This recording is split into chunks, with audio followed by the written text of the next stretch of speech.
than I am. You've mastered, talking to like your phone or a camera or whatever, like really beautifully. And I can't, as I fumble through this. It's so funny you say that because I was today editing a video, making my propaganda, and I just watch myself back and I just laugh at myself, which you have to because I Yeah. just cringe watching myself back. It's It's a whole fucking production.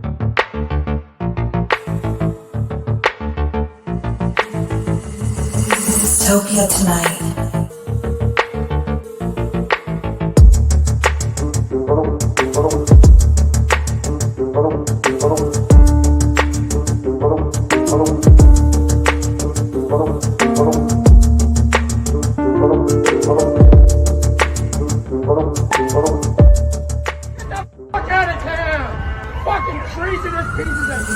Dystopia tonight.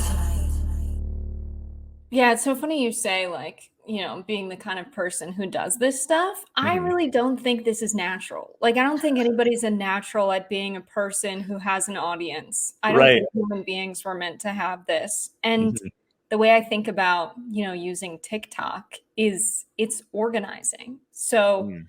when we all had to go inside because of the pandemic, we couldn't be organizing in person. We couldn't have events like we were having on the Sanders campaign. And I'd been organizing for so long that I was just feeling a void that needed to be filled. Mhm. And I was on TikTok a lot. I was like, this app is so fun. Like, I You love were. the little skits. And I was like, I could make one of those. And I was like, I'll make it about like political education. I'll Mhm. use TikTok to organize, to spread an organizing message and maybe reach some people. I can't knock doors, can't make phone calls, can't canvass in the streets. And then, like, the first TikTok I posted got 100,000 views, and I was like, this shit is easy. It is not easy. Trust me, No. not at all. Yeah. But it's the same thing. Like, when you start organizing, you're not like, I'm so excited to knock this stranger's door and try and change their worldview. That's terrifying. Even Yeah. for me, who was like a bartender for many years before that.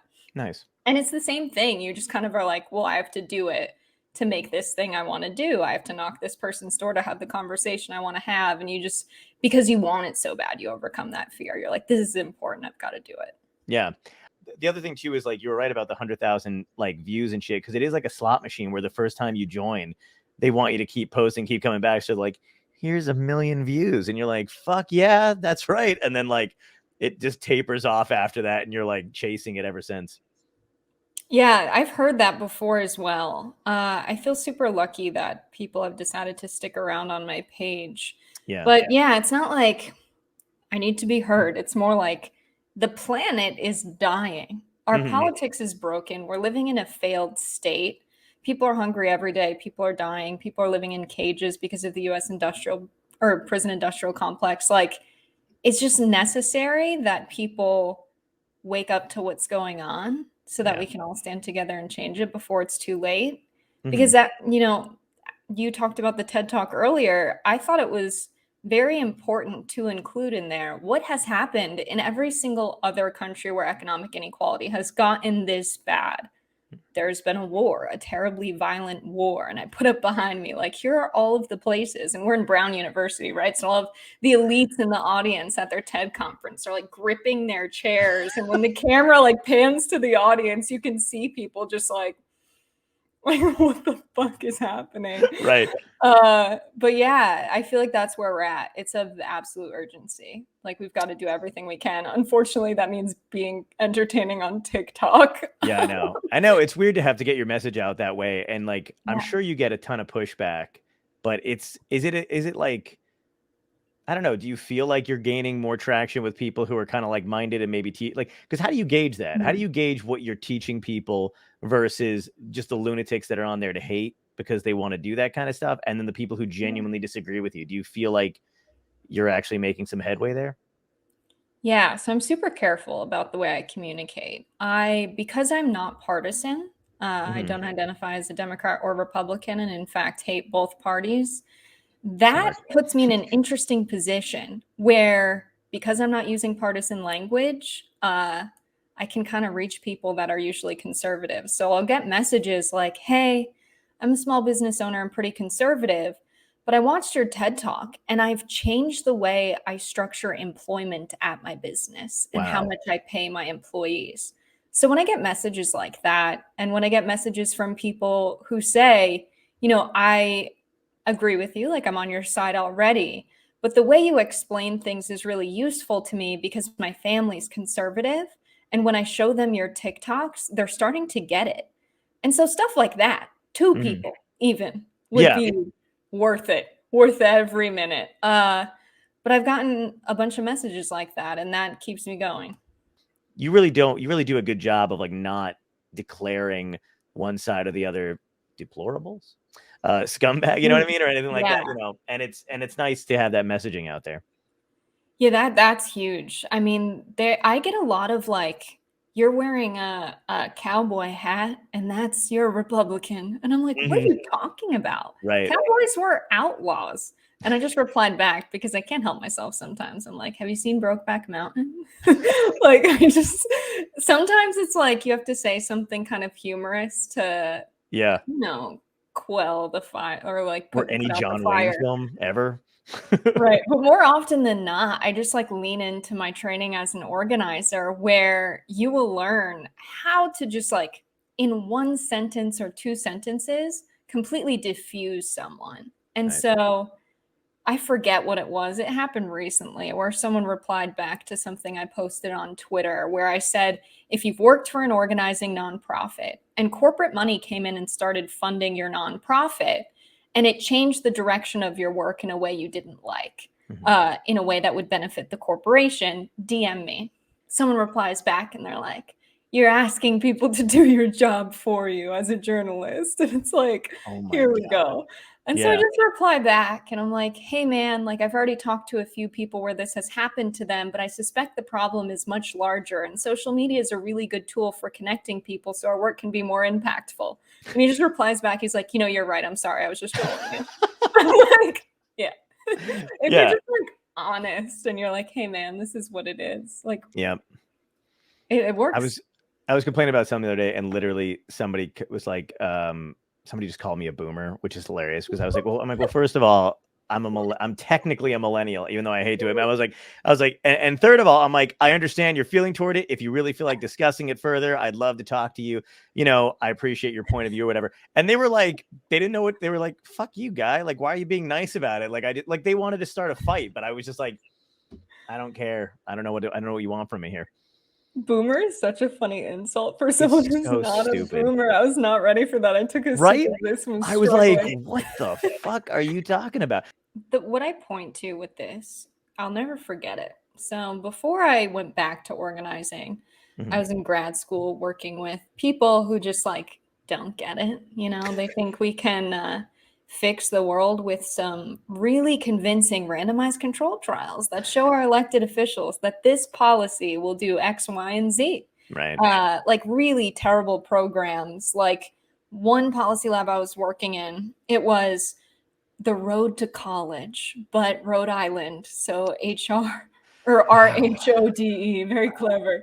And it Yeah. was giving students who were low income based on qualification for free and reduced lunch who performed well on the PSAT 10, had to be in like the top 25 percentile.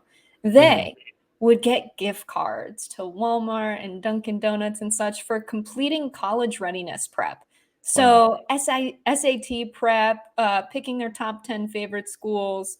And it's like, this is not the barrier to low income students going to college. Right. Like, you might show that some more kids go to college because you've paid them to spend time on it. The problem is money, like, Yeah. very clearly. And I was just in this institution, like, I don't fit in here. But those are the people I'm around. So I meet this cognitive neuroscientist, Steve Sloman, and he's a Wow. cool guy, very Mhm. cool guy. And I was like, I like what he's saying. He gives this speech because we're talking about how to come across party lines. What's driving the divide in America? Why can't we just make good policy? Why is everything in gridlock? Right. And so he did this amazing study where he asked people, Congress has analyzed this policy and they understand it fully. How well do you understand it? And then they rated their understanding. they ask the same question a different way. You know, Congress has analyzed this policy. They don't understand it yet. How well do you understand it? And when Congress fully understood the policy, people rated their own understanding much higher. And there's this knowledge illusion we have because we're still tribal beings. We're social and tribal beings. We rely on other people's knowledge to survive. It's how human beings became the dominant species on the planet. Adam Smith wrote about that years and years before Darwin theorized about evolution. And that's crazy also that Adam Smith would say that, but Steve Sloman proved this in many other ways, like, you know, do you understand how a bicycle works? And they would have to draw a bicycle and, you know, the chain wouldn't be connected to the wheels. And so they demonstrated a lack of knowledge as well. Right. And when they did that, they realized, you know, I really thought I understood this better than I do because I know someone who can fix the bike. Mm-hmm. And so we assume other people's knowledge is our own. And this translates to politics in an interesting way where people we consider to be in our tribe, people we trust, when they take a stance on an issue, we assume we have the same stance, even though we've never looked into the issue. Right. So if we agree on one issue, we're really susceptible to agreeing with someone else on that issue without ever having looked into it. And so, you know, Steve's suggestion is when you talk to people, have them explain it. Just say, like, can you explain why that is your stance on this issue? And you can slowly help them get to a place where they make a decision with the evidence in their everyday lives and they can come around to your side. I think most people would be on our side, but they're just a little confused right now. I agree. What do you do though? Like, I think over time you're definitely right. I think the more you talk to somebody who's like that, but what do you do in those instances when you feel like, you know, let's say you are giving a like something like a TED Talk or doing a Q&A or whatever it is at the end of the day, and you only have a small window to maybe, I mean, obviously you might not sway them within that window, but are there key points that you try to hit, like after you've asked them that question? Maybe they don't understand it that well, because there is that cognitive dissonance that people have where they're like, I don't like the way I'm feeling, even though they know what you said might be true, but it's contrary to what they have believed their whole life. Right.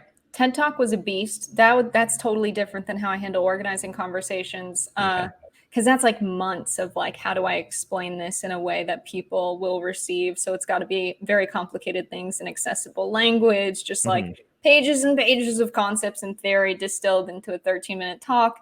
But I just made sure I wasn't using language that was alienating. That was the key thing. Don't use language that's been claimed by one or the other political side in the country. Try to define everything you're talking about and really tell the story from the perspective that most people will understand it. So most people don't study economics. They understand the economy from the perspective of being a worker. Right. And so that's how I had to tell the story. And of course, you know, there were people who came up to me afterwards and they were like, we get it. You know, you read Marx one time. And it's like, fuck off. Jesus Christ. Like, most people will never touch Marx. Like we've got to really make sure that we're communicating with people a vision for a better world without getting caught up in the traditional titles and all of that nonsense. And you're in Brown University, first of all. Like, you're very privileged to have had access to read stuff like this. Anyhow. Right. So that's what you got to do for the TED Talk. But separately, conversations with people, the way I go about it is you start with like, tell me where you grew up. What did your mom and dad do? That's always my first question in any organizing conversation, one-on-one style. And you get them to share a little bit. And if they're not forthcoming, you have to overshare. You have to say, like, you know, growing up was pretty hard. My parents did the best they could. You know, my dad's a carpenter, my mom's a bookkeeper, but, you know, things were hard in this country. They work hard every day and like, we're still not doing well. And I remember when my mom said I should go to trade school instead of college, she told me when I was sitting in the back seat of her SUV. And I think she did that because she didn't have to look me in the eyes for the conversation to say, like, we can't afford to go to school. And it's like, I just feel like we can do so much better as a country. Like, what do you think about that? You'll get people to share so much with that framing. Nice. And if they get combative, your biggest strategy is to affirm them, actually. So like I had this one guy, this is a conversation I'll never forget. I knocked the door and he's like, you know, I see you work for the Bernie Sanders campaign. I'm going to tell you right now, I think immigrants should be shot as soon as they cross the border. Holy shit. Most people would walk away, right? And they wouldn't be wrong to walk away. I get it. But I had time and patience. And so I just said, I don't agree with every politician on every issue, but my parents are getting really old and I'm really worried about Social Security. And Bernie's the only politician with like a robust plan to actually improve our access to Social Security. Like, is there something you're really thinking about when you're thinking about voting this time around?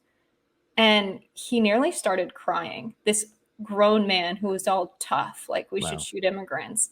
He really was on the verge of tears and touches the side of his crumbling house where the shingles are falling off. And he's like, yeah, my house is falling apart. Social Security isn't enough. My wife had to move away to work on a chicken farm and sell eggs so we won't lose this house. Holy shit. And he ended up committing to caucus for Bernie. Wow. So you really can't write anybody off. But the first thing I did is I didn't affirm him in the way of like, I agree with you, because I don't. Right. But I affirmed that, I don't agree with every politician on every issue. I also said something along the lines of like, I get that many people are concerned about jobs and immigrants taking jobs. Like, it's scary to think that we don't have access to jobs like we used to, and good paying jobs. So it's like, I'm not saying immigrants are the problem. I'm saying I get your concern about jobs. Sure. And so, you're kind of affirming in that way and redirecting to a question towards them. You're sort of answering. So it's like affirm, answer, redirect is like the acronym that we use as organizers. And, if you implement it in that way, you can change people's minds. Is there anything in particular that you do to stay, I don't want to say just resilient, but basically, I mean, because I think about the same thing all the time. Like, as long as Bernie's been doing this kind of stuff, I don't know how he doesn't just break. And I know you've been doing it obviously a lot less than Bernie's been doing it, but I mean, you're still in that doing it. Do you do anything to kind of keep yourself going on the days that feel particularly shitty, or are you just like, fuck it, just going to go to sleep, wake up, do the same thing the next day? Because I don't know how he does it, to be honest. Like, it seems like, with defeats, sometimes it would be exhausting to do it. And the only thing I can come up with is that he just cares. Yeah, that's really what it is. I can't ignore it. If I'm not working towards changing it, I'm just thinking about it. I'm up late thinking. And what's the point of that if you're not going to turn it into action? It's just in me. I can't change it, can't turn it off. Some days I wish I could. Some days I'm like, damn, like, why can't I be like, I'll see my neighbors out walking their dog and they're perfectly happy and they have like the American dream family. And it's like, I wish I could just do that.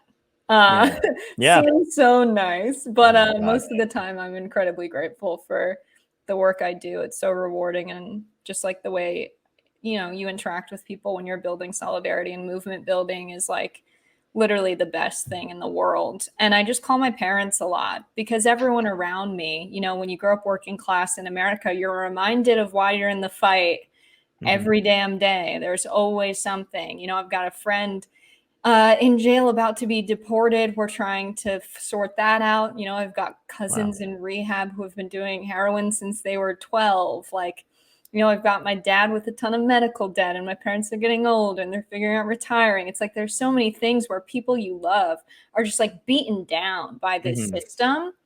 And that fuels my fire every day. That's like enough to go until we win this thing. So yeah, it's really just caring, but you do have to take care of yourself. I've realized, I've done the thing where it's like, I ignore eating well and sleeping and all of that stuff. And it's like, you actually do have to sleep some hours, Okay. You're not fucking kidding. I'm like, I do the same shit where I'm just like constantly, I mean, we're doing, it's kind of funny. I don't even want to compare it. Like, I'm just a comic and I do this occasionally or whatever. And like, but I know you're actually doing real work. And the more you talk about the real work you're doing, I'm like, God, I'm a piece of shit. I'm like, oh, I should really probably go knock on some doors. I don't have anything to say right now, but I should do it. No, comedy is so important. It's pretty important. Yeah, it's all right. It's not too bad. Makes me happy. But yeah, I mean, it can be used as a pretty decent tool. I'm actually, one of my friends is actually working on a nonprofit right now where she's trying to get, because she, God, for the life of me, I'm such a shitty friend. I cannot remember what she called it. But it's really kind of cool where she's trying to kind of combine comedians that she's known over the years, professional comics or whatever, with like organizers and politicians, stuff like that, who are kind of coming up to hopefully help them kind of get their message out there a little better. What could they be saying? How could they be more truthful? Because she was like, she's worked with comedians for so long. She's like, there's nobody that like just gets up there and says exactly what they're fucking thinking the way you guys do. And I think if we could teach people who are maybe, you know, kind of on local levels of politics to like, you know, boost up their speeches and maybe like get their message out there a little better. So that'd be interesting.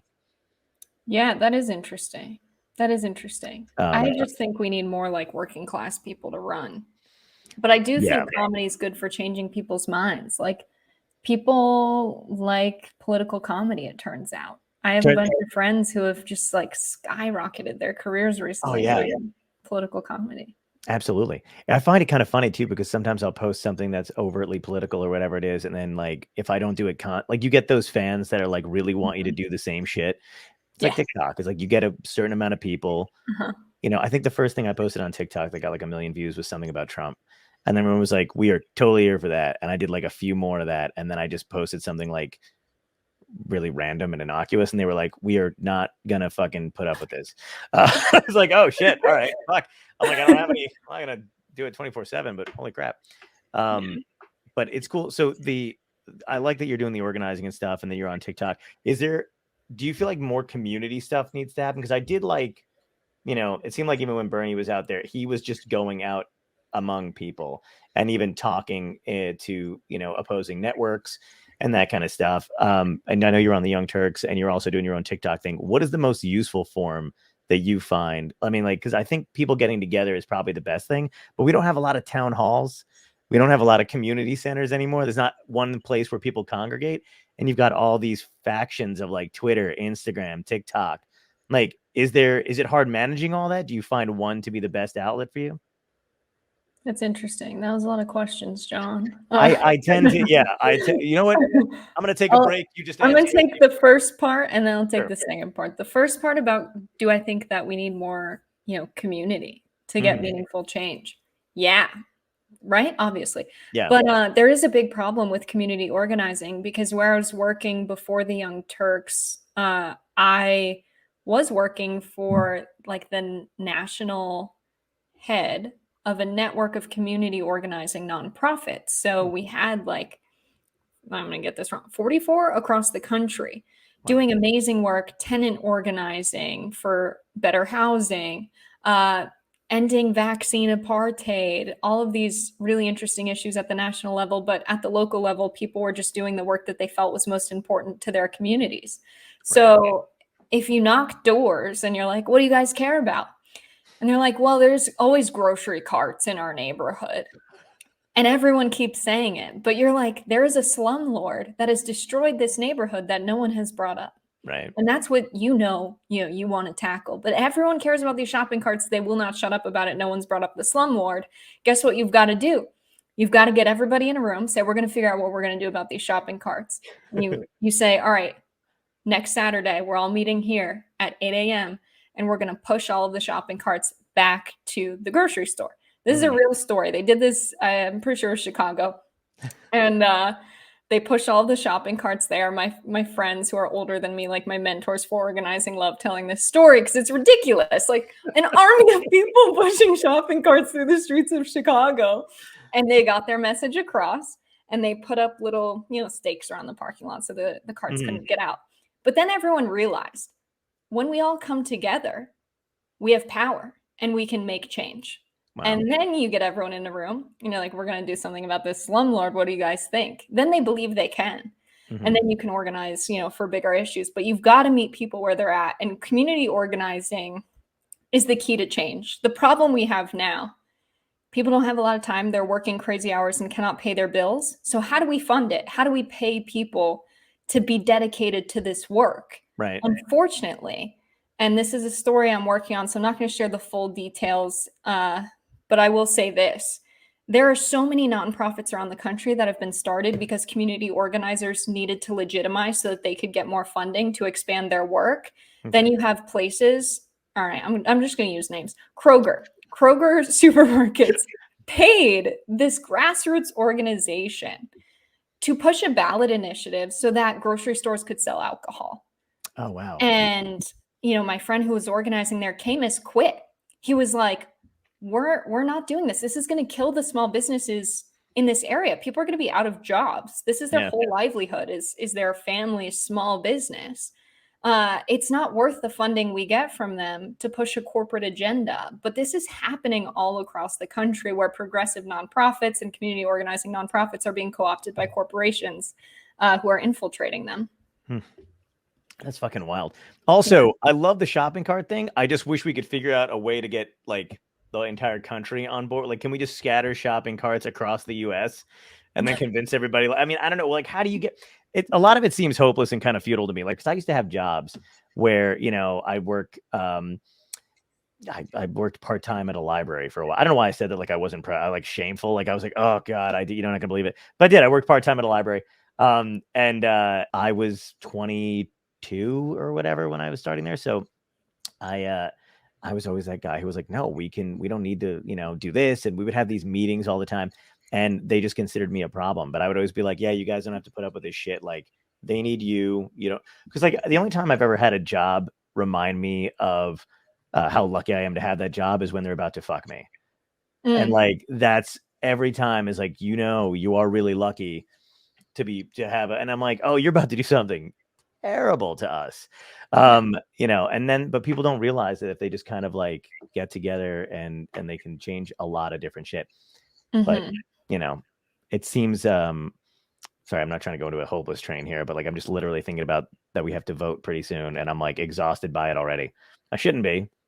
I know I'm going to, but it is one of those things where I'm like, it is fucking exhausting. Cause like just the Roe versus Wade stuff. I mean, that drives you crazy. I've seen you talk about it before too, but it's like, if you're aware, which is a burden, I think, you just know how much time and the Democrats had to like really like lock it in. And the fact that they didn't just makes you feel like, what is the fucking point? And now we're getting into the good stuff. Yeah. We're getting into the good stuff because you first talked about your workplace. And that's really where all of my hope is coming from, is labor organizing. I've said for a long time, our movement will never win unless it's a popular movement of workers. And I've been the most annoying person every place I've worked that's been trying to do good organizing, because a lot of these groups, and I've told them this to their face, they're run by people who have no idea what struggle is like. And as someone who grew up in a family that struggles, when I see their website and they're using language that my parents would be like, Jessica, what does that mean? How the fuck are we going to reach people and build a popular movement? Right. You guys are insane. You're insane. And so the way we reach people is in the workplace. It's our last option, to be entirely honest, but it's our best option, because when we talk to people about what they're earning, are you paying your bills? People are ready. No, they're not doing well. Corporations have gotten so greedy and working conditions are so terrible in this country that even though a lot of the time people have a home, the TV's on, barely. It's barely for most people, and they feel that and they're ready. They don't have much to lose at this point. And so even the prospect of getting fired, I mean, if you talk to someone and you're like, listen, we're a community, we take care of each other. If you lose your job, you can sleep on my couch. That's the kind of solidarity we need among workers all across the country. Right. And seeing the movements of worker-led unions is exactly what needs to be happening right now if we are to ever fix this country from descending into an entire authoritarian fascist police state, which arguably it has already been for quite some time. Right. But things are getting even worse. Like, we're already a failed state. Can we fix this thing before we descend into just like mass violence, basically? And so labor organizing is the answer, because when we get to the point where so many workers are in unions, and we're seeing unionization on the rise tremendously in this country, workers can then collectively withhold their labor and make demands, big demands, like, hey, you need to reinstate our reproductive rights. You need to allocate funds to address climate change because our planet is dying. And guess what? There's a general strike. No one's showing up to work. We're shutting down the economy that you profit off of tremendously every day. And so when we get to that point, which there's really good organizing moving towards that for 2024, I'm not thinking about elections when I think of 2024. I'm thinking about the general strike. Nice. Oh, dude, if there was one, I'm stunned that there are more people. Like, I really wanted, I think, more to come out of the pandemic than did. I know a lot of, I feel like a lot of people did change their, point of view because of it, just in terms of what their value is and where they wanted to be headed and what they wanted to do with their lives. Like, I know a lot of career shifts happened. I know even for me, like comedy wise, like there was this shit that I won't put up with anymore. And like, I was kind of happy to see a couple clubs close down because I was like, because there's a lot of that thing where like I think business owners tend to believe that they are the end all be all, and they're not just some guy who got collateral and rented a space, and then that like I feel like they act like they built it brick by fucking brick.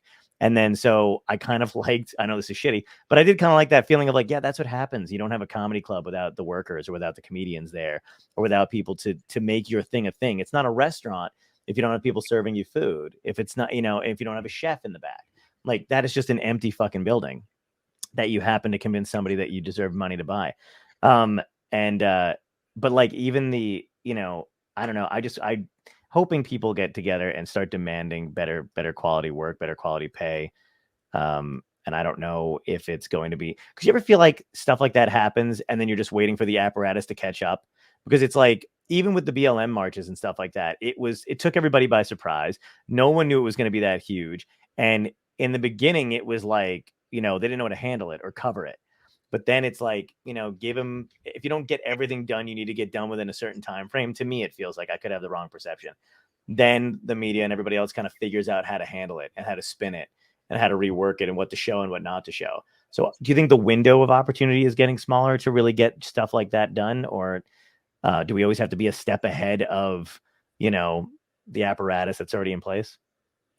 No, yeah, with the BLM movement, there was nothing like the energy in the streets that summer. Right. And I remember the police started just getting less afraid to gas us. They knew that they weren't going to be held accountable. And it was like at first there had to be some escalation for them to, throw out the gas. And at first it was smoke, right? And we thought it was tear gas and it wasn't. But then they actually started gassing people, they started kettling people, and it wasn't getting covered. Right. And then a few months later, groups like Amnesty International were covering what had happened during the BLM protests and calling out the United States, police forces for committing war crimes against their citizens. Right. And the police are now settling expensive lawsuits that our taxpayer dollars are paying on their behalf for their terrible behavior. And it's just like, people realize that their actions would be met with violence. And so do I think they will meet a general strike with police violence? They've done it before. When we think about Harlan County, when we think about past labor movements and strikes getting violent, we know the government's not afraid to protect capital with violence. And so am I afraid about where this is going? Yeah, of course, but we have to do it anyway. And then I think about how many people's families will be participating in the general strike who are in law enforcement. 1 in every 100 employees in the United States is an Amazon worker. So seeing the ALU leading the labor movement and thinking about, will law enforcement turn on their family members when they know they're participating in the general strike? Like, we've really got to build to the point where the movement is so popular and we've got so many people with us that everybody knows somebody. And that's really the direction it's headed. So I'm extremely hopeful. Like, I don't think we've ever seen anything like this. And it's just time, because I don't know, I don't want to be like the read theory person, but Lenin theorized that when there's the culture is ready for a revolution, then we can have one. Yeah, no, I hear you. Important sentiment, right? You can't force it upon people who aren't ready. And I think people are ready. And the cultural shift I would point to is people hate rich people now. Yeah. It is not cool to have grown up with money. It's like you get everything handed to you. We no longer respect elites. We hate you. There's popular resentment there. That tells me people are ready. Wow. You just bumped me up, man. I was a little down and now I just feel like I'm picked up. That's the community organizer in you, though, right? Like, like my I job, literally man. came out. Yeah, I like came out with some negative shit, and you're like, no. Let me just redirect you here. So Can't now, help it. how did you get started with all this to begin with, anyway? Because I don't know. Were you like, did you have something else you wanted to be when you were younger? Because I'm always curious about what people like thought they were going to be, and then how they wound up where they are now. Yeah, I wanted to do music, man. I love the blues. Oh, nice. What do you play? I play guitar. Very cool. Yep, Delta and Chicago blues are like my thing now. But growing up, I had the little acoustic guitar. Started playing when I was 12. My uncle plays by ear, and he got me my first guitar, and he would like teach me stuff, and I would That's like awesome. pick it up. And then I started not going to class and just like not doing my homework and hanging out and learning guitar and learning music. And my mom was like, she pulled me out of lessons. She was like, we're not doing this. Like, you have to graduate from high school. Right. And I was like, I don't think I do, because I'm not going to college, so it's fine. And so I went to trade school, and that, you know, kept me busy. And I was doing like agricultural science and just hanging out with the animals and learning about all that stuff. Agricultural science. I got you. I see what you're putting down. Yeah. And then I just didn't tell them when I wasn't going to class and not doing my homework. Like, and then I was failing classes, and they'd get my report card and be like, why'd you fail gym class? And I was like, I didn't want to go. I just like went to the trade school building and hung out in there for a while. Nice. Bad kid, really bad kid. But I was like, I'm going to do agriculture, I guess. Like, I'm going to, you know, be a marine biologist. I love animals. I'm going to work with animals, because what the hell else am I going to do? Right. And then I got involved with like public speaking. Because, you know, my teacher pushed me to, and I was like, this is not for me. But then I remember what the first thing you talked about though publicly was? Did he tell you what to do? No. So it's extemporaneous public speaking. You get your topic before, 30 minutes before. You bring your little books, your little agri-science textbooks, and you've got your FFA uniform on. I'm in my like corduroy blue with like a corn emblem right here. Right. Napoleon Dynamite wore this for the milk tasting thing, so you have the visual. That was me. And I pick a top. I don't remember what the topic was, but I always found a way to just like rage against corporate agriculture. Nice. I was like, they're destroying everything. Right. Once I found out about corporate ag, I was just angry. And every speech I gave was just like hammering on how like everything comes back to this, which is like the baby anti-capitalist in me slowly figuring out what's wrong with the world. But that was like my gateway into politics, standing up to power. Was that. And then from then on, I was like, okay, great. But it's all rooted in, I guess you could say, I couldn't do the one thing I wanted to do, which was play music, because the world's fucked up. Dude, yes. Absolutely. How fucked is that? Yeah. Do you still talk to that professor? Like, have you told him like, hey, you know, you started me on this path? No. Oh. Wow. She was, you know, okay, she had an agenda. Oh, okay. It was like she had to get the kids to do career development events. And I was very uninterested in all of them. Gotcha. And she was like, well, you could do this one, because it required no preparation. Like, you just show up and they give you the topic and you do the thing. I was like, great. I don't have to stay after school for many hours learning the different parts of a tractor, or like they had this other one, like veterinary technology, where you have to like learn all these different things. I was like, I'm not doing that. Right. And so that's why I chose this one. Was the easiest. I was also smoking a ton of weed in high school. That was like my priority. Just like such a bad student. I got my shit together for college though. I was like, oh, this is my shot actually. Sure, but yeah, no, I haven't spoken to Miss Kroll. Oh, okay. Oh, shout out to Miss Kroll. What up? Yeah. Do you remember what your first like I don't know, I want to say like major role in what you do now kind of was that came to be like, did you have a point in time where you felt like, okay, I've got it. I got my shit together. I know exactly what I'm talking about. I know exactly what I want to be doing. Was there like an aha moment for you? No, I still don't know, man. Every day I'm like, what are we doing today? It's cool. After this, you're going to start playing the blues again. Fuck the Young Turks and everything else. You're just going to go, you know, reach people through music. The blues keeps me sane. It's funny you mentioned during the pandemic, people like went back to doing the things they want to do. I did start taking blues lessons with my guitar teacher, who is now on tour and like too busy Holy for shit. him, which is good for him. His band's doing so well. It's a blues band that like learned the music from the original Delta players of the blues. You know, they're not like Wow. white guys who listen to Clapton and they're like, this sounds cool, let's recreate it. Like they actually studied like Arl Burnside and Muddy Waters and all of those dudes, and now Right. they make their own music and it's quite good. So good for Pat, but I would like to, now I'm taking lessons with Robin Henkel, who's like a Delta blues player that played with Dr. John, and like, Nice. and now I'm getting more into the Delta stuff instead of the electric blues.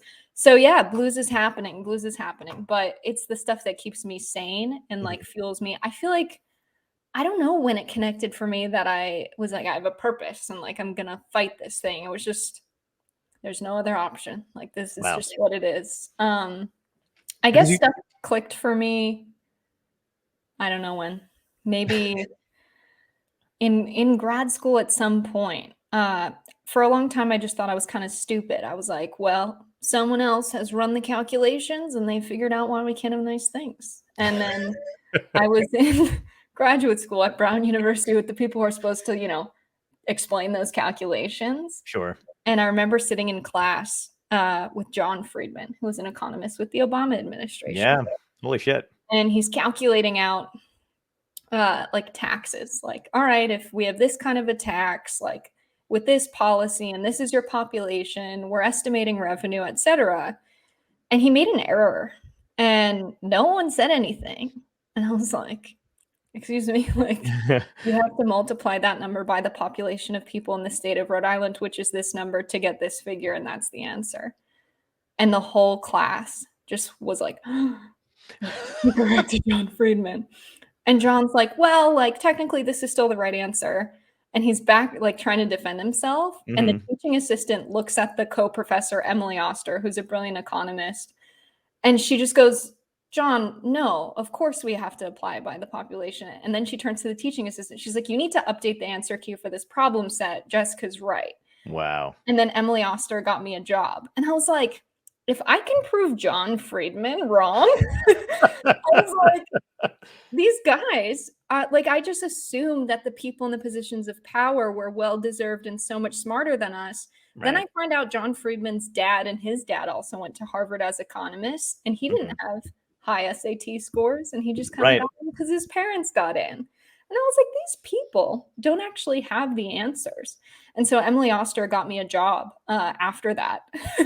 Wow. And so then I started working in policy labs with these people who also didn't have the fucking answers. Like they think these randomized control trials where you give kids gift cards are going to solve the problem of low-income people not going to college. And I was like, oh, word. Like we have to stand up to power if we're going to actually change this country. Yep. And the more I learned about the monetary system and how the economy works, the more I realized it's just by design. Like there are not good reasons for why people don't have what they need to survive. And it's a systemic problem. And so it clicked in graduate school. And I just started organizing right away from there. Like, how do we spread this message within the graduate school? We did like a big socialism versus capitalism debate. And then I was like, well, I guess I'm going back to organizing after graduate school. I'm in all this debt now because no one wants to make good policy, actually. Yeah. And so that's what I did, just started working for the Bernie campaign. But yeah, it really clicked in graduate school. I had really understood like who I was and what I wanted to do then, and that there's no good reason for why things are the way they are, actually. Do you think, I mean, I don't know, this is probably like a weird question. Do you think Bernie's going to run again?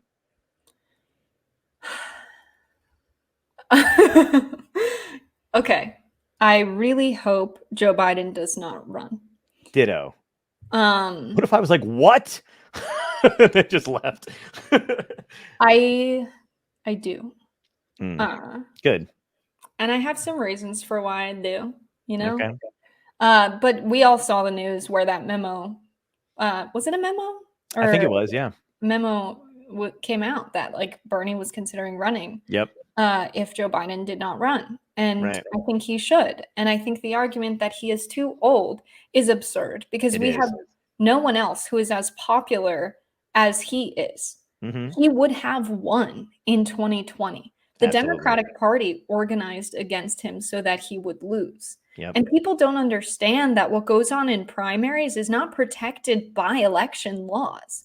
So what happened in the Iowa caucus, seeing that firsthand, affirmed my earlier sentiment that electoral politics is not worth our time. But because it was Bernie Sanders, I was like, all right, I'll be an electoral organizer. Wow. But damn, so they had this app where you report numbers. Let's back up a little bit. Okay. Caucusing. You're not casting a ballot, first of all. They decide who becomes the president by having people go to gyms and cafeterias and high schools and, you know, community buildings across the state. And it's like, get in that corner if you like Elizabeth Warren, that corner for Kamala Harris, that corner for Joe Biden. And a motherfucker with a clipboard and a pen is like, this many people here, this many people here, this many people here. And then they call somebody else and they're like, this is how many people we had. And then everybody goes home. Nobody's counting themselves. Nobody's Right. checking, making sure they're reporting the right numbers. This time around, the Bernie campaign knew the bullshit from 2016. So we trained everybody up to understand the caucus process and to be counting and reporting numbers up to our higher managers. And that's precisely what happened. Wow. And we caught so many errors. I was sitting in Des Moines, Iowa, after getting calls from everybody in my region. I had a region of like 16 counties that I was in charge of. Everyone's calling me like, just this happened. And so said that they gave one extra delegate to Pete Buttigieg. And I'm like, okay, relax. Slow down. Like, let me write everything down. We're going to report this. Like, thank you for calling. If anyone else has anything, let me know. And they're like, what do I do? Like, I need to go on the news. And I'm like, this has happened. This has happened in every county. Like, Right. everybody cannot go on the news. And so we run this hotline where we have all of these flip phones that are connected to like the same number. And they're just ringing off the hook. We're like, hello, like this is the, you know, the caucus reporting hotline. I don't even remember what we called it. We're in this room for hours, taking down discrepancies in what the final tally was and how many delegates they gave to Pete and how many they gave to Bernie. Oh my God. And the thing is you can't sue for this because who becomes the nominee is party business. It's not a proper election. And the party, if they pick a winner and they decide that these are the numbers, guess what? That's what goes. Right. And so crazy. Then you have Bernie winning Nevada, winning New Hampshire. And we go into Super Tuesday with all this momentum. And then Obama with the cell phones like, hey, everybody. I know. Drop out and endorse Joe Biden. That was the Democratic Party picking the nominee for the people. Yep, absolutely. But I took screenshots of stuff that blew me away. I remember one in particular. It was CNN. I don't remember the anchor. But basically on the crawl on the bottom, it said COVID-19 or Bernie Sanders can either be stopped. And it was when he was like in the lead. Then I was like, are you like, how could you tell me that they're not leaning against him when they're like putting those two things side by side for old people to absorb as if they're both threats that need to be squashed? It's insane. Right. Yeah. And they like talked about him like he was terrible for the yeah. Yeah. And like what they did with Klobuchar when they were somebody said this too, and I think I'm like nuts. I like screen record shit and save it as if I'm going. But I do kind of like sometimes I'll talk to somebody. I'm like, wait a minute, I think I have that somewhere. Where it was Bernie was in the lead and Klobuchar came in third, and somebody on MSNBC said, well, you know, you can consider third the new first. Yeah, I remember. And I was just like, what the fuck did she just say? Like, it was insane. Yeah, that campaign took years off of my life. Oh yeah. Yeah, it was brutal, man. It was brutal to watch that kind of shit. And especially with like trying to explain, I'm not good at explaining it to like, you know, sometimes I'll sit with people like friends or whatever and have the time, but literally one of my friends was like, I kind of like Elizabeth Warren. And I was like, I get it. I'm like, but you know, why in particular? And she's like, well, you know, first of all, she's wearing purple. And I was like, I'm going to hang up. Like, I need a break. I'm going to go. But so much of that in Iowa. That's Iowa. They love when the candidates come and, oh, wow, she seems really nice and she's so friendly. And it's like, what is she going to do to make your life materially better and strengthen our democracy? Like, not a concern. She came to my local church and ate corn and cinnamon rolls with the people Yeah. of Iowa. It's like, and they're like, that's my person. And then they stand in that corner of the gym, and that is not a good way to pick the president. Exactly. And the other thing too is like, you know what's weird is that people don't seem to have a higher level of expectation for the people they're electing to do shit for them, because they humanize them to the point where they're basically like, you know, like with what Elizabeth Warren did when she immediately backed off on healthcare as she was getting closer, when she thought she could have like maybe cinched the deal. She completely did that fucking 180. And I was like, okay, because I was saying shit like that was going to happen from the get-go. I didn't really trust her that much. I liked her with some things, but I was like, I'm getting a bad feeling. Bernie's still the dude. And then she did that. And then people who were backing her were like, we all have had to make tough decisions. And I'm like, no. She's supposed to be like, I'm not talking about decisions and sacrifices you've had to make as a worker, a parent, you know, whatever the hell it is you do. I'm talking about like, we need to have them up here and hold them to higher standards and not go, I've had to make some shitty, and it's like, no, stop that. Like they humanize them way too much. Absolutely. The idea that we need to waver on policy positions Yeah. because we are getting closer to power, you never stood for anything. Like her entire thing was she just wanted to be president, and she was willing to do what it took to get there. And I don't think she actually supports the progressive values that she ran on, obviously, because as soon as she got close, she started backing off on them. She was pulling support away from Bernie Sanders. Then the whole thing with Bernie said that I could never win because I'm a woman. Right. She was an op for the Democratic Party within the primary. And anyone who still supports her, who considers themselves a member of the left, I'm sorry, you are a liberal or confused. I can't deal with it, because when you have family members who are like, my uncle died because he was released from prison early without resources and was living as a homeless man and had no way to contact us because he has mental health problems, and was struck by a car and died. They don't even investigate when stuff like that happens. And so when I have people that I talk to that say like, you know, I don't think we can, you know, say radical things like we have to abolish the prison system. There are a lot of people who think that's too radical of a position. And I hear the argument that you can't stop someone on the street and say, let's abolish the prisons. But as members of the left, we have to be very careful about communicating the issues we talk about. But that doesn't mean we give up on abolishing prisons. Right. You know what I mean? And so frequently it seems like we're trying to move towards the Overton window instead of saying, nope, this is my position and we're going to find a way to communicate it so that people understand it. Right. I agree. You have to care more about the outcome than you care about your own personal power and personal reputation to do that. Absolutely. And many people don't. Right. Yeah, it's crazy. It's the same thing with the cops and you know, like the whole abolish police thing or whatever. You know, I mean, it's insane how much is done just based on feeling when it comes to people, because you can list stats all day long about how most cops only solve like 2% of like, you know, and break everything down for people. But if the idea is that they feel safe, they don't fucking care if they're actually safe.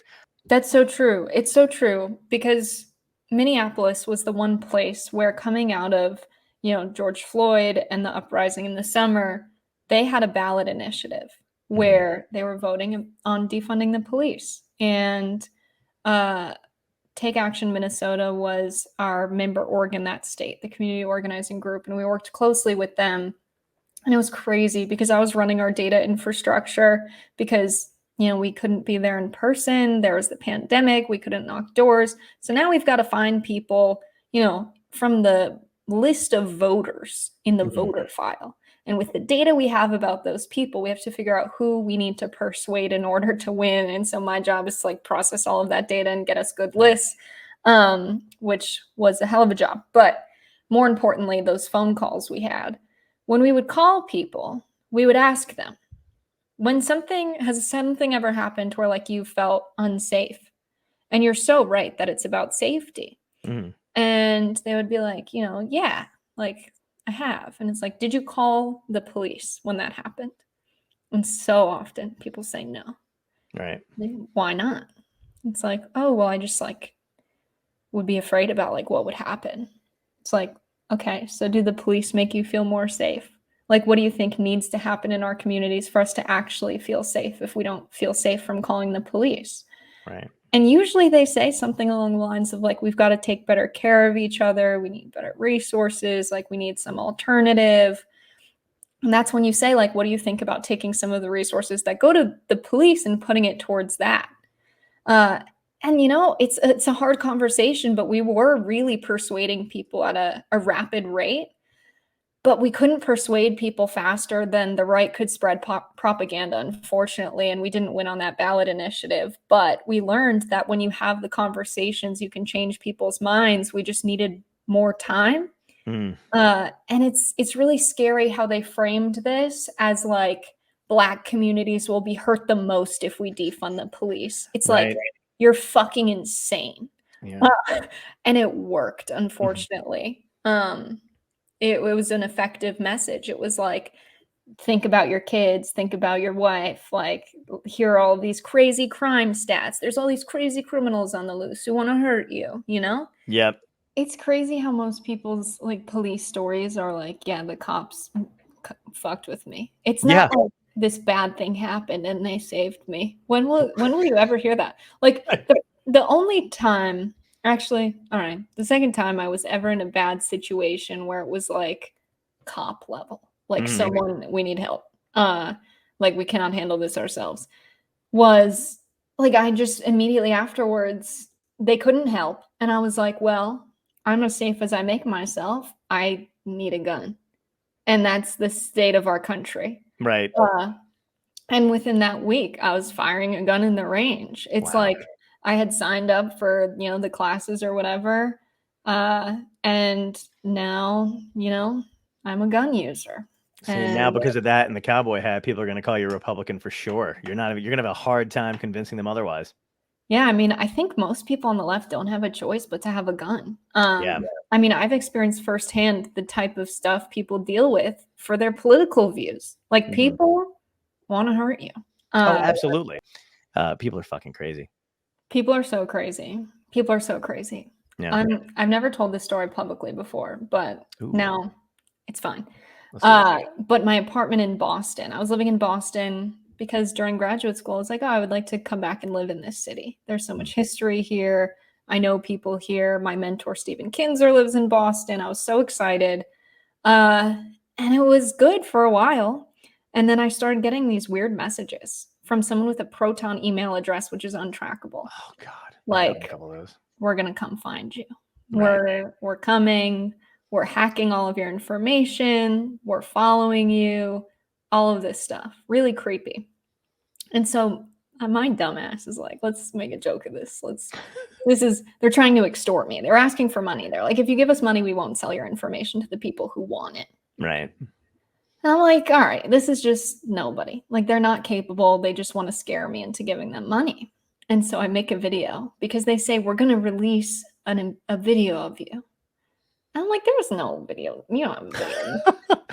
So I make a video of me doing the Cotton Eye Joe. Like, they want to release my most embarrassing video. So I'm just going to share it now to take back my power. And it's me doing the Cotton Eye Joe. I make a TikTok and I show the email in the TikTok. Big mistake. Oh. It gets like 60,000 something views. Right. People start emailing the person. And they're like, you better not fuck with her. And like, blah, blah, blah. Oh, and then people who don't like me email the person as well. And they're like, no. We'll pay you for whatever you have. What's your price? And big mistake. And so around 3 a.m., email hacked. I go to check my GCal for my schedule the next day. And it won't open. It's like, you're logged out. And I'm like, oh, that's weird. Go to sign back in. Password doesn't work. I forget my password all the time. Think nothing of it. Hit 2-factor. Just send me a text. Let's reset this. Right.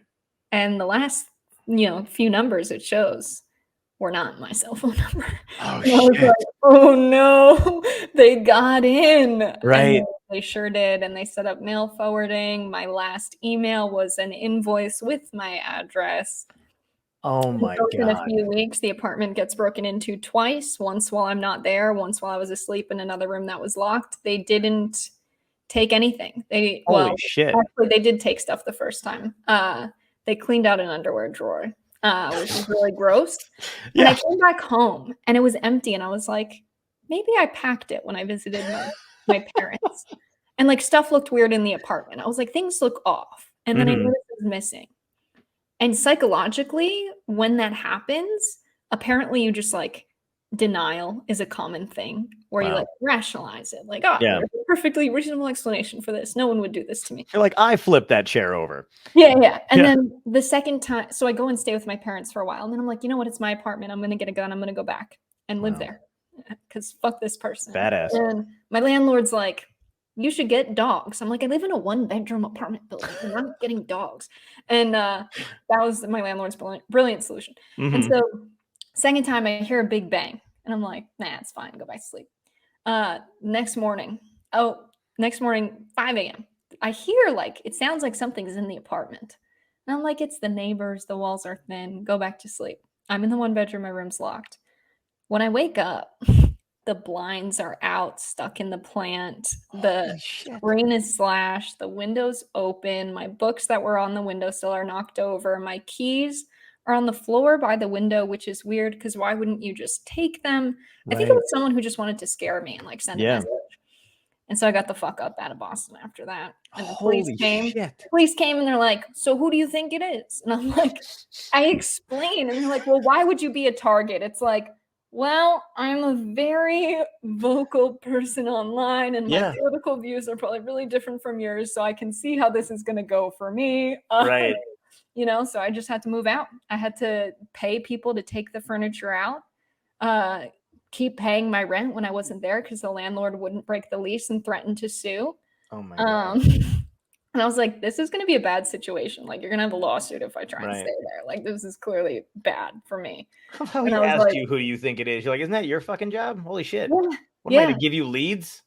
And they're like, we can't track an email address like that. Like, you need a special warrant. And I'm like, oh my God. Someone broke in my house. Like, that's such bullshit. Like, mine was I got a Proton email during the pandemic for all my anti-cop shit. And it was this person who wrote my agent and my manager. They both got these emails. And it was this long whole thing about how they like screenshot the stuff I had said about cops. And they were like, his job is to be funny. And these aren't funny. These are personal attacks against the police. And we want you to drop your client. And if you don't, action will be taken. Further action will be taken, whatever the fuck that means. And then they were like, we will also be contacting comedy clubs across the country to tell them not to get booked. And I'm like, oh no, don't take the Chuckle Hut in Idaho away from me. Like, you know what I mean? Like, what the fuck? Like that's, so it was, and it was like, I can't remember how they signed it, but I'll send you the screenshot of what it was. It made me laugh hysterically. And my agent called me and they were like, so we're dropping you. Just like, fuck you. No, they didn't actually do it, but she was like, that's hilarious. She's like, I never get this kind of stuff. Cause all her other clients are like actors and shit who like kind of just don't say anything unless they're being told what to say. So she's like, this is kind of exciting day for me. She's like, I've never had to deal with it, but I didn't even know what Proton emails were because I was like, I was like, what is that? I'm like, oh, you could just fucking buy an email address that's untraceable. That's sketch as fuck. Yeah. That crazy. Yeah, that stuff drives me nuts. So I've kept you for over an hour, and I promise you I'd get out of here in an hour, so I appreciate you staying for an extra 20. I got to ask you the same 3 questions that I ask every guest that comes on the show. They're staples. So first one's a little bit of a softball one. If you can go back in time and talk to your younger self, what piece of advice would you give yourself to help you today? Oh, nothing. She does not listen. There's nothing you could say to go through to her. Nothing. Oh, that's the perfect answer. I would just be like, hey, I like your outfit today. You know? Yeah. Oh, that's very sweet. Or some happiness because she wouldn't listen. She's got to figure it out for herself. Positive affirmation. She probably wouldn't even recognize. Just be like, wow, this attractive older woman told me she liked my dress. She'd be like 7. Would you go back? What age would you go back to talk to yourself? I don't know. I never asked anybody that before, but I feel like this is middle school is rough for me. Let's do middle school. All right, middle school's nice. That's a good. All right. Have a good day, kid. That's all. Have a good day, kid. I just imagine you walking down the hallway saying it like a little piece, like a Little sign. fist bump. Like, I was who like, is that? yeah, who was that mystery lady? She was cool. Yeah, no point in trying to get through to her. Like, invest in TikTok. She's like, what? Buy Bitcoin. Oh, dude, I know, right? If I could. I remember when Bitcoin came out, and I thought it was just for people who didn't shower and played video games. I was like I played video games, but like, yeah, but that's exactly what it was. Like, you know, they were like, "Oh, do you want Bitcoin?" I was like, "No, I'm not that god." I'm like, I'm still having sex. I'm not that much of a fucking loser. Like, but then now, and joke's on me, and everyone else, because, you know, yeah, money. Yeah. But yeah, I know you're like, you don't need it. No. That's why I can't get a haircut. But yeah. So second question is, what had to end in your life, good or bad, that led you to where you are today? Wow. There's so many things. I think I had to stop living for other people. That's a very real one. I spent a lot of my life like, this is what people expect me to do. This is what is good to do. You know, the type of thing of like, get the job and like do the stuff. And when I was in graduate school, I remember like going to an interview with Deloitte, because that's like the big thing you do after graduate school. And I just remember thinking, I would hate this, but my parents don't have enough money to retire. Like, I'm the only person in my household that had a shot to make money. I have to do it for my family. And I remember going for the interview, and like, it went well. It was like very clear I was going to get it. And I was just like in the hotel room. And I guess I just feel like the song by John Mayer was released at midnight. And I'm sitting on the floor of my hotel room crying. Oh my God. Listening to John Mayer's song about being true to yourself. Great song. But yeah, good song. It was more of like, I can't live this life of like being dishonest and working for a consulting firm.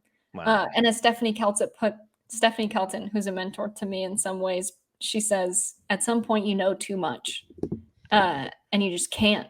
And my parents knew too. When I told them I got the job, they were like, but you don't want to do that. Mm-hmm. And I was expecting like well, you can make so much money, so think about it. Not even that. They were like, you wouldn't be happy. They were like, you have to do what you think you would do to be happy.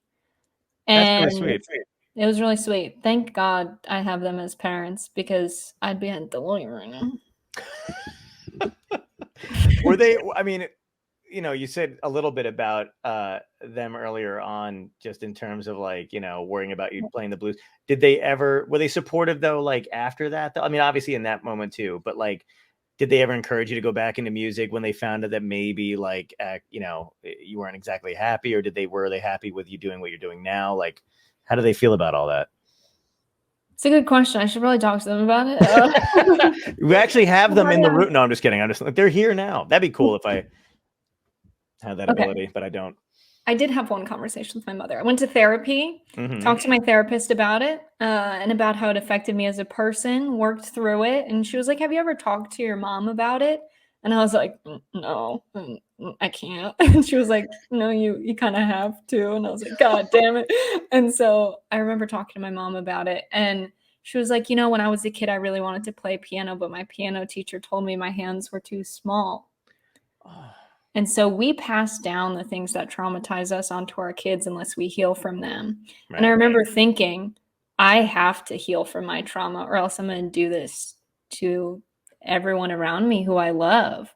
And so, you know, once you go through it and you heal and you realize why people do the things they do, you can forgive them. Yes. Because exactly what someone did to her, she did to me. So I get why she was angry and bitter, and why it affected her so much to the point that she would say it to someone else. Mm-hmm. And so we did have a conversation about it. But no, they're so supportive of me playing music and doing all of the things that I'm passionate about. And they're very much advocates for, like, you know, don't spend all of your time doing this one thing. Right. Like, be a well-rounded human being. Don't, you know, be a robot, whatever. But they're super supportive of what I do, because they get it. I give them a call when I was like, hey, I'm going to work for Bernie Sanders. My mom was a registered Republican. She taught me to be a Republican. And then I figured it out a few years later. My dad's super progressive, always has been, but he was never around. He was always working. We were not having political conversations with him. And so I was at the mercy of my mother, who's like, pull yourselves up by your bootstraps, but extremely anti-racist and progressive socially. But she was like, welfare's bad. I had to work hard, so everybody has to work hard. And so when I came around and I was like, there's no reason for this, like the system's all fucked up. I'm like, Mom, you worked hard your whole life. Are you doing well? She's like, no, obviously. I know she's not doing well. I'm like, we have no money. And I'm like, so like, why do you think that is? Like corporations are making so much money and they keep our wages low to profit. We have a conversation. By the end of the conversation, she's like, you should work for Bernie Sanders, registered Republican. And I'm like, you know what? All right. Hot dog. Let's go work for Bernie Sanders in Iowa. But no, they're on board. Like they get it. They get why I'm in the fight and they keep me grounded every day. And when I tell them about what's going on, they're like, fuck everybody else, Jess. Do what you know is right. Like they're just fully like, let's do it. Yeah. Yeah. I got same kind of sense of pride, though. I got my stepdad, who is a lifelong Republican. We used to have conversations politically all the time before he passed away, and he would always listen and we would argue sometimes. But, you know, he would always kind of consider what I had to say, take it back, come back.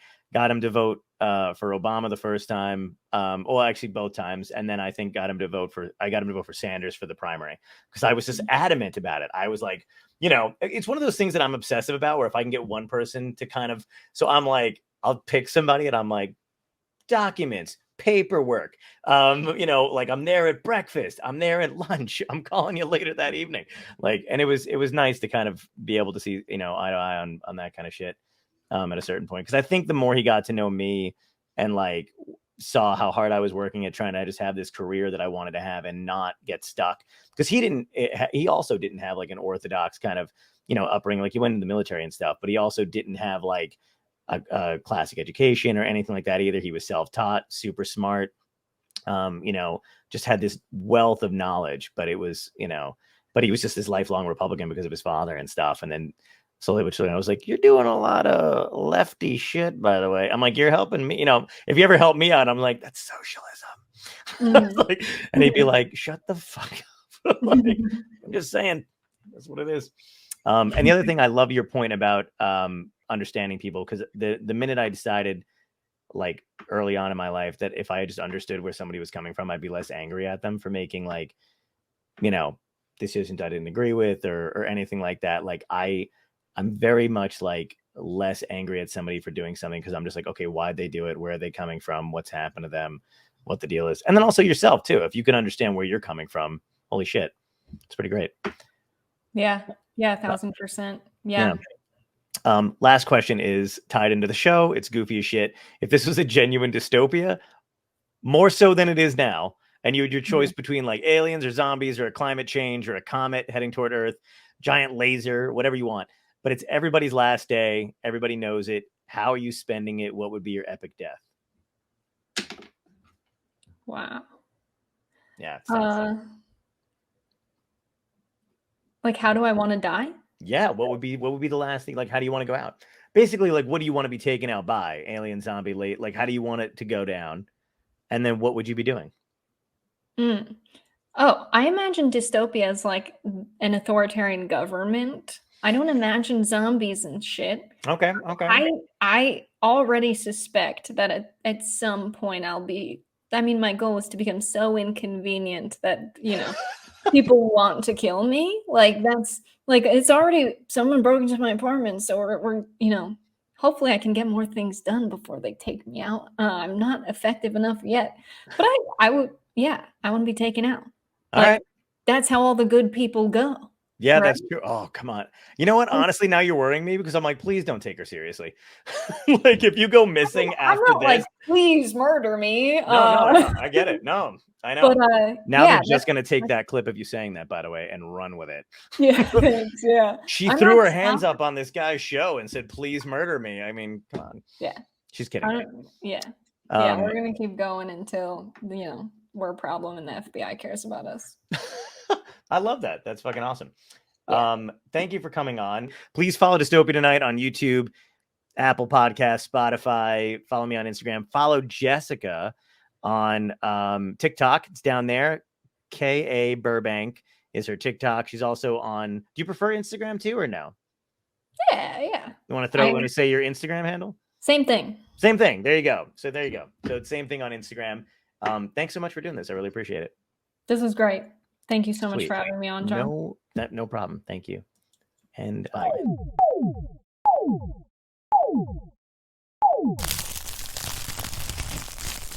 Dystopia tonight.